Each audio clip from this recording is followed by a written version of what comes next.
Hi, I'm Anthony Sammarco and I'm the author of Lost Boston. And today we're actually visiting Beacon Hill. Known for the Massachusetts State House that surmounts the hill itself, Beacon Hill is an area that throughout the period from the settlement of Boston in 1630 by the Puritans has evolved from an area that was known as pasture land right through to today, where it's one of the premier neighborhoods of Boston. In the 17th century, Beacon Hill was one of the three hills of Boston. Boston was called Trimount, and the three hills itself would actually include not just Beacon Hill in the center, but on the left, Mount Vernon, and on the right, Pemberton Hill.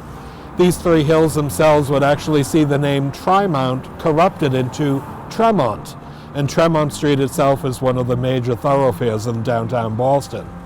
But throughout the 17th and 18th century, Beacon Hill would remain open land. In the late 18th century, Beacon Hill was ripe for development.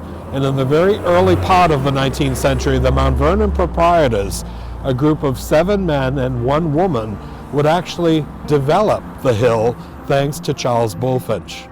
Charles Bulfinch had been commissioned to design the Massachusetts State House. And when it was actually dedicated in 1798, he himself would actually see it as a place not only as a seat of government, but actually the most sophisticated building in New England at the time. The Mount Vernon proprietors, however, were people that were not only looking at this as a place for development, but a place where they would build their own Boston townhouse. And during that period of time, it wasn't just Beacon Street that was named for the beacon that surmounted Beacon Hill, but also Mount Vernon Street, Chestnut Street, Pinckney Street, and Revere Street, all laid out by Charles Bulfinch. Not only were these red brick swell bay facade row houses built on Beacon Hill, but some, such as on Lewisburg Square and Pemberton Square, which is now lost, were 2 great examples of that green space in the middle of the city where these people would have their houses. At the turn of the 20th century, Oliver Wendell Holmes had called Boston not just the hub of the universe, but it was also in some ways that the Massachusetts State House, with its wonderful gilded dome since 1874, that represented the center of not just Boston, but also the capital of New England. But Beacon Hill was named for a beacon that surmounted the hill. It was originally a wooden pole from which a tar bucket was suspended. And throughout the 17th and 18th century, it was thought that if there was a calamity in Boston, somebody would climb that pole and ignite the tar bucket. And by the period of the 1780s, the Bostonians wanted to mark the crest of Beacon Hill.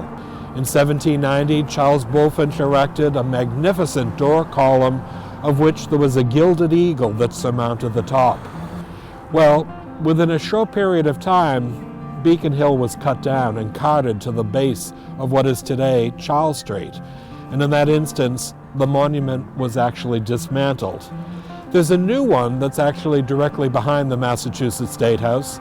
The column is new and the eagle, but the original slate tablets that actually line the plinth base actually represent today those original pieces that Bulfinch had designed. So when we think of Beacon Hill today, many of us think of not only the grand houses, the shops on Charles Street, and of course the Massachusetts State House. But Beacon Hill in a lot of ways is something that represents far more.